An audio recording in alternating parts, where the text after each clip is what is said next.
கோபியில் அடுத்தடுத்து இருவரை கொத்திய பாம்பு. பள்ளி மாணவர் உட்பட இருவர் கோபி அரசு மருத்துவமனையில் அனுமதிக்கப்பட்டனர்.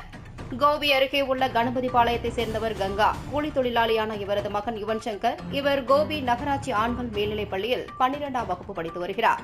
இந்நிலையில் மாணவன் யுவன் சங்கர் அருகில் உள்ள விவசாய நிலத்தில் சென்று கொண்டிருந்தபோது எதிர்பாராத விதமாக பாம்பு கடித்தது. மாணவனின் அலறல் சத்தம் கேட்டு அருகில் இருந்தவர்கள் அவரை மீட்டு சிகிச்சைக்காக 108 ஆம்புலன்ஸ் மூலமாக கோபி அரசு மருத்துவமனைக்கு அனுப்பி வைத்தனர். அங்கு மாணவர் யுவன் சங்கருக்கு தீவிர சிகிச்சை அளிக்கப்பட்டு வருகிறது. அதேபோன்று ஒடிசா மாநிலத்தைச் சேர்ந்தவர் சிகாந்த் முகியா.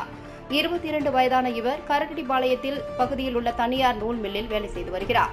இந்நிலையில் சிகாந்த் முகியா அதே பகுதியில் உள்ள சாய்பாபா கோயில் அருகே உள்ள வாய்க்கால் பகுதிக்கு சென்றுள்ளார். அப்போது எதிர்பாராத விதமாக அவரை பாம்பு கடித்தது. இதில் மயங்கி விழுந்த சிகாந்த் முகியாவை அந்த வழியாக வந்தவர்கள் மீட்டு தனியார் ஆம்புலன்ஸ் மூலமாக கோபி அரசு மருத்துவமனைக்கு அனுப்பி வைத்தனர்.